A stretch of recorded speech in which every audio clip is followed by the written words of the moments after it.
Un colibrí bate sus alas en promedio 80 veces por segundo. Estos aleteos consumen la mayor parte de su energía, por lo que si fuera un adulto humano, tendría que consumir 130 kilos de carne a diario. Difícil de creer. Comenzamos. Hoy, ver la vida de colores es algo que puede influenciar todo nuestro comportamiento. Además, aunque parezcan idénticos, los gemelos encierran grandes diferencias que son difíciles de creer.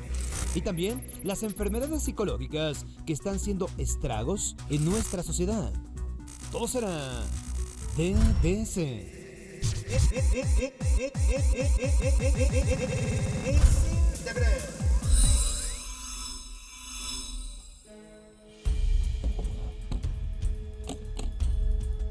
Hagamos un pequeño experimento. Imaginen que en algún sitio existe un gran botón que al ser apretado lanzará una bomba atómica que destruirá al planeta, al mundo entero. ¿Ya lo imaginaron? ¿Imaginaron de qué colores?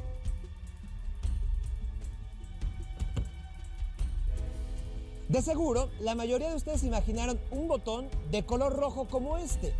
Y es que, de hecho, relacionamos este color, el rojo, con la violencia, la maldad o la fuerza. Y esta es solo una manera en la que el color rojo influye en nuestra vida. Difícil de creer. Todos hemos escuchado acerca de la influencia de los colores en nuestra vida diaria, pero quizá no hemos puesto suficiente atención a los extremos a los que pueden llegar. Hablemos del color rojo. Este es tan poderoso que puede aumentar la fuerza de una persona. ¿Cómo?, se preguntarán. Bien, se realizó un experimento donde un grupo de hombres tenían que apretar una barra metálica varias veces y lo más rápido que pudieran. Tenían que hacerlo mientras leían la palabra aprieta. Esta palabra estaba sobre fondos de distintos colores: rojo, azul y gris. Cuando leían la palabra sobre el fondo rojo, apretaban más rápido y con más fuerza que si lo hacían ya sea con el fondo azul o el gris. Pero hay que aclarar algo, lo hacían también de manera inconsciente. El color rojo también puede ayudar en competencias deportivas. Se ha comprobado que en pruebas de combate como box o taekwondo, los jueces suelen favorecer a los combatientes vestidos de color rojo. De hecho, se calcula que los deportistas vestidos de este color, rojo, suelen tener mejores resultados que los que visten en color azul. Se piensa que es porque relacionamos el color rojo con la agresividad y el poder. Pero no solo eso, incluso los monos relacionan el color rojo con estos conceptos. En otro experimento, un grupo de chimpancés fue vestido de color azul y otro de rojo. Luego fueron mostrados ante otro grupo de monos. ¿Qué sucedió? Los de azul no recibieron atención. Los de rojo, en cambio, fueron recibidos con gritos de miedo. Obviamente, el rojo también se relaciona con la pasión y el sexo. Otro estudio demostró que las meseras que se pintan los labios de color rojo reciben en promedio 10% más de propina que las meseras que no lo hacen. Pero el color rojo también puede manipular nuestra inteligencia. Se ha descubierto que los estudiantes que contestan exámenes en cuartos de color rojo salen peor que estudiantes en cuartos con luz azul. Aparentemente, porque el color rojo alrededor los hacía estar alertas a amenazas externas y, por lo tanto, menos dispuestos a concentrarse en el examen. El color azul, en cambio, les daba mayor tranquilidad. Digamos que el color azul ayuda a despertarnos. Un ejemplo de ello es la luz del día o la del amanecer. Incluso una persona ciega responde al color azul, y es que los ojos tienen receptores de color que no tienen nada que ver con la visión, pero aún así influyen químicamente en nuestro organismo. Se piensa que la exposición prolongada al color azul provoca problemas de sueño, lo que es una desventaja en el mundo actual porque casi todas las pantallas de nuestras computadoras o los teléfonos inteligentes emiten luz en este tono. La luz puede curar. Sí, así como lo escuchan. Científicos de la NASA han descubierto que la luz infrarroja estimula a las células dañadas, haciendo que se reparen 200 veces más rápido que una célula normal. Esta luz puede curar quemaduras, heridas y úlceras. Además, la llamada terapia de luz, que también utiliza estos colores invisibles al ojo humano, como la luz ultravioleta, reduce el dolor de pacientes con cáncer. La luz azul mata bacterias y en la actualidad se está utilizando en tratamientos de todo tipo, incluyendo para tratar el acné. Incluso se está desarrollando un método para desinfectar hospitales por medio de una combinación entre luz violeta y azul que esterilizaría estos lugares con gran eficacia. Es bien sabido que muchos establecimientos comerciales están iluminados de cierta manera porque influyen en el comportamiento de los clientes. Por ejemplo, la luz azul provoca que la gente compre más. Es por ello que los supermercados suelen estar iluminados con este tipo de luz, aunque sea de forma tenue. También el interior de estos lugares o hasta sus logotipos son de estos tonos. Los productos cuyos empaques tienen tonos azules reflejan limpieza o tranquilidad. Los de tonos rojos suelen referirse a cosas que cortan o incluso agreden, matan, como los insecticidas.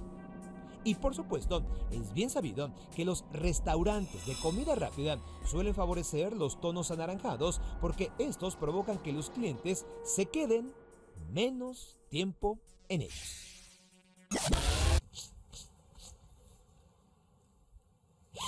Ahora bien, ¿quieren proyectar que son personas confiables, responsables y que quieren salvar al mundo? Fácil. Usen ropa de color azul. Difícil de creer. Imaginen que un día el gobierno ordena destruir todos los sitios arqueológicos del país. Además, condena a las culturas prehispánicas y evita hablar de ellas en la escuela. Después, el mismo gobierno decide que nadie puede creer en ninguna religión y quien lo haga será encarcelado o condenado a muerte. Hay más, ni siquiera estarían permitidas algunas tradiciones milenarias como el Día de Muertos. Y todo aquel que se opusiera a estos cambios sería enviado a prisión o a campos donde se le reeducaría para que aceptara las nuevas condiciones de vida. Además, no bastaría ser culpable de criticar al gobierno para acabar en la cárcel, no. Tan solo bastaría que alguien lo sospechara o que uno de sus vecinos lo denunciara. Esto fue lo que sucedió en China a mediados de los años 60. Le llamaron la Revolución Cultural. Para algunos, en realidad, fue un intento de acabar con miles de años de tradiciones. China. Y una época difícil de creer. China tiene la distinción de ser uno de los países más antiguos de la Tierra y su territorio casi no ha cambiado desde hace 2000 años. A lo largo de esos siglos, este país le ha dado muchas cosas al planeta y sin embargo, es aún más conocido por su vasta cultura y sus tradiciones. Hasta principios del siglo XX, China fue un imperio gobernado por una dinastía. Sin embargo, con la revolución de 1911, los emperadores fueron expulsados y el país cambió de gobierno. Durante los primeros años del siglo XX, surgieron numerosos conflictos internos respecto al rumbo que debía seguir el país, hasta que un hombre llamado Mao Zedong asumió el liderato absoluto y convirtió a China en una república comunista. Mao logró que el país avanzara mucho en pocos años, pero hay que decirlo, al precio de millones de vidas. A mediados de los años 60, la influencia de Mao en el gobierno chino había disminuido, por lo que decidió implementar lo que llamó la Revolución Cultural de la que hablaba. Su objetivo, acabar con todas las prácticas que él consideraba retrógradas o de influencia extranjera. Entre sus planes, También estaba el acabar con sus enemigos, a los que tildó de traidores a la patria. Los primeros afectados por la revolución cultural fueron los ministros religiosos y los practicantes devotos, especialmente los monjes budistas que vieron destruidos muchos de sus templos. Varios de ellos acabaron en la cárcel o asesinados por negarse a renunciar a su fe. Las personas que llevaban a cabo rituales tradicionales como Feng Shui también fueron agredidas, pues se consideraba que eran enemigos del pueblo. El siguiente objetivo eran todos aquellos que habían sido educados de alguna manera. Ingenieros, doctores, incluso estudiantes de universidades fueron atacados por cuerpos llamados Brigadas Rojas, que los detenían o acusaban. Los intelectuales, los artistas y todos aquellos que supuestamente se opusieran al régimen acababan en campos de trabajo donde los reeducaban, es decir, a la fuerza. Los hacían aceptar las nuevas condiciones de vida. China se volvió prácticamente un estado policíaco, donde los mismos vecinos podían ser los mayores enemigos. Y es que todas las colonias estaban organizadas. Esto a manera de comités de defensa del comunismo. Entonces, si alguien decía algo que se percibiera como contrario al gobierno, incluso en tono de broma, podía ser acusado por sus vecinos y luego terminar en prisión o haciendo trabajos forzados en el campo. Esta etapa terminó a finales de los años 60, pero sus secuelas se sintieron durante muchos años en China y también en otros países. Difícil de creer. En Brasil existe un pequeño municipio llamado Cândido Godoy y en ese lugar es donde se tiene la tasa más alta de todo el mundo de nacimiento de gemelos. De cada 10 embarazos, uno trae como resultado gemelos, es decir, un 10%, mientras que el promedio mundial es de tan solo 2%. Algunos afirman que esto se debe a los experimentos de Joseph Mengele, esto durante la década de los años 60. Entonces, hablemos de gemelos. Difíciles de creer. Primero, expliquemos qué son los gemelos, o mejor dicho, cuáles son las circunstancias para que se den estos nacimientos. Se les dice gemelos a los bebés resultado de una sola gestación en especies en las que el parto habitualmente solo trae un individuo, tales como los humanos y la mayoría de las especies del ganado. Es decir, aquellas especies como los perros y gatos que regularmente tienen camadas de cachorros no se les llama gemelos. Otro dato interesante es que al ser reducido el espacio en la matriz para 2 bebés en los humanos, regularmente los gemelos nacen con 3 semanas de adelanto, lo que en algunas ocasiones acarrea problemas en el desarrollo o una que otra preocupación. Los gemelos ocurren básicamente por 2 circunstancias. Primero, la llamada bipartición del embrión en una etapa muy temprana de la gestación. Segundo, por la formación simultánea de 2 embriones por fecundaciones distintas. Es decir, algunos gemelos comparten el mismo ADN, los gemelos idénticos, y otros no. Es decir, los llamados mellizos. Pregunto, ¿qué es más importante para nuestro desarrollo? ¿La herencia o la educación? Esta discusión es tan polémica porque ha dado pie a teorías como la superioridad racial. A partir de los años 80, los científicos se dieron cuenta que aquellos gemelos idénticos que habían sido separados al nacer tenían demasiadas similitudes, como por ejemplo que tenían los mismos gustos. Muchos trabajaban en profesiones similares y hasta algunos habían comenzado a caminar el mismo día. Por otro lado, otros estudios han sacado a la luz curiosidades como las siguientes, escúchenlas bien. Algunos gemelos disigóticos, es decir, que comparten el mismo ADN, pueden tener color de piel distinto. Esto ocurre en una tasa de 1 en 1.000.000, pero sucede. Otro dato estadístico es que el 22% de los gemelos son zurdos, mientras que en el resto de la población es apenas el 10%. Pero tal vez lo más interesante sea el vínculo que existe entre los gemelos y que se demostró con el caso de las hermanas Kyrie y Brill Jackson.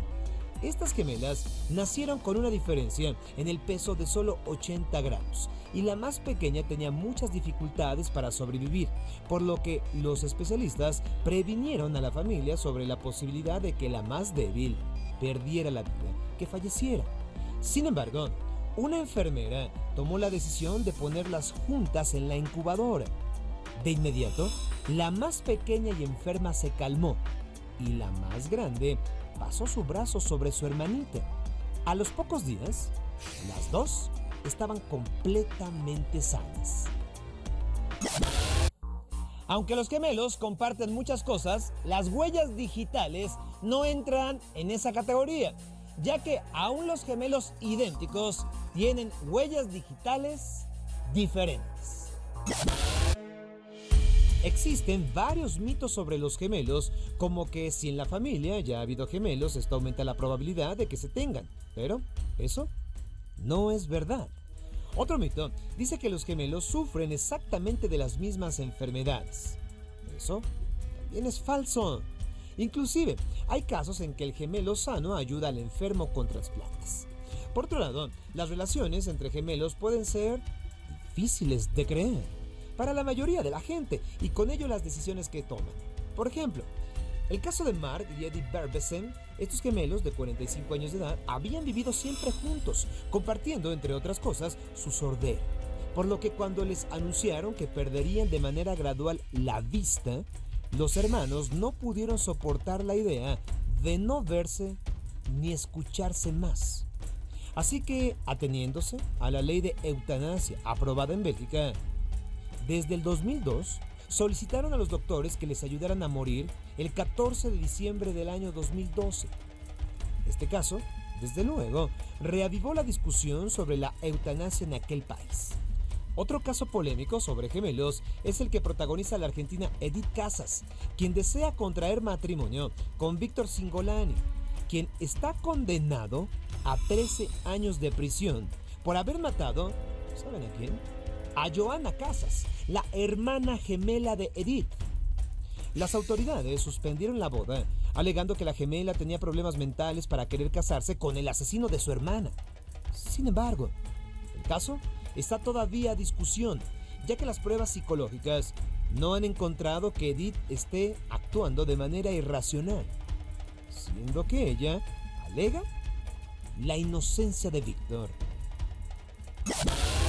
La ciencia no ha explicado muchas cosas sobre los gemelos y nuestra genética. Sin embargo, aún existen muchas cuestiones sobre este particular grupo de la sociedad que es difícil de creer. En nuestro espacio cercano, es decir, dentro del rango de órbita de los satélites artificiales, se considera que hay al menos 20.000 objetos de tamaño visible y casi 600.000 de entre 5 a 15 centímetros que ya representan peligro de colisión con otros satélites o bien que podrían ingresar a la Tierra provocando daños, ya que la velocidad de impacto puede alcanzar los 28.000 kilómetros por hora. Difícil de creer.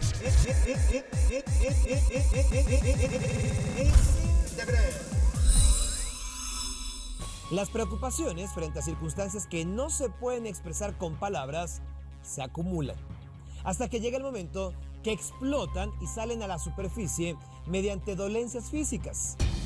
Aunque parezca un asunto que atañe a los adultos, los bebés y niños llegan a manifestar este tipo de afecciones psicosomáticas. Difícil de creer. Los síntomas psicosomáticos son simbolismos del mundo interior de los pequeños. Y aunque no hay reglas universales para descifrar su significado, podemos hablar de tendencias. El clásico dolor de estómago claramente tiene que ver con el alimento, no solo a nivel físico, sino también emocional. De modo que una pancita dolorida refleja el sentirse rechazado o poco querido por sus padres o cuidadores. Asimismo, podría ser una forma de llamar la atención en chicos mimados, consentidos. En la obesidad se puede hablar de un hambre de amor, ¿sí? Hambre de amor, que se satisface con la ingesta exagerada de comida. En tanto, el vómito significa repugnancia hacia algo que incomoda o se da cuando no se puede digerir una carga emocional. En cuanto al resfriado, este tiene que ver con tristeza, desilusión, envidia, culpa o miedo. Son cosas que debilitan el sistema inmunológico, dejando al cuerpo a merced de enfermedades respiratorias. La faringitis se vincula con la incomodidad ante un rechazo u ofensa recibida, y entonces el cuerpo lo refleja con la sequedad de la mucosa faríngea. El dolor de cabeza es de los signos más comunes. Se dispara por sentimientos no expresados de infelicidad, y en las afecciones cutáneas se reflejan los conflictos internos. Van desde el picor de la piel cuando se está emocionalmente irritado. Las autolesiones en niños ansiosos, como el comerse las uñas o rascarse en exceso para así sacar a flote la tensión. O erupciones como escamas que aumentan en menores nerviosos o con miedo. De mayor a menor hay una escala de acontecimientos que pueden disparar las enfermedades psicosomáticas en niños. Muerte de uno de los padres, abuso sexual, abandono de papá o mamá, adicciones en ellos, muerte de un hermano, patologías graves en la familia y problemas escolares. Dentro de otros signos psicosomáticos, en niños tenemos el dolor de espalda, que suele darse en chicos a los que se les exige demasiado y, literalmente, sienten mucha carga sobre sus hombros. Si hay punzadas en esta zona, es posible que se sientan traicionados. También hay rasgos psicosomáticos característicos según la etapa de desarrollo. Un recién nacido es hipersensible a su entorno. Si ese le resulta hostil, será más vulnerable a las infecciones o podrá manifestar anorexia mental, que se refleja en los que se niegan a comer o regurgitan seguido como una forma de rebelarse a la tensión sentida en el hogar. Otros más sufren espasmos. Es propio de nenes frustrados, tiránicos o temerosos. Pero lo más importante será el amor que reciban, sobre todo de mamá.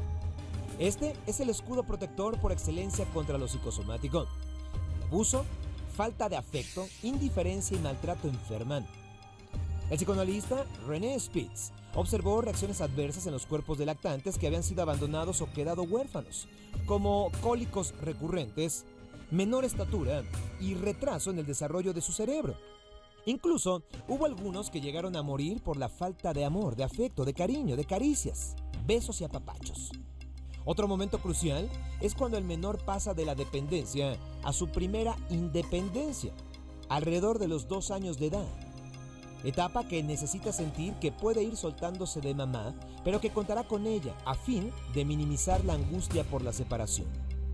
La entrada a la escuela primaria es otra fase que estresa, de ahí que muchos lleguen a mojar la cama, que les duele el estómago, tengan terrores nocturnos o insomnio, lo que habla de la dificultad para adaptarse a los cambios o sentir que no pueden con la responsabilidad. Hay familias que favorecen la somatización y entonces aprovechan, usan las enfermedades como un escudo para no ver situaciones desagradables, situaciones que quieren evitar. O bien, es común en aquellos que piensan que el cuerpo de su hijo les pertenece y lo utilizan para descargar sus frustraciones. Esto es común en familias con lazos inflexibles, muy exigentes, sobreprotectoras o que no están dispuestas a abrir sentimientos.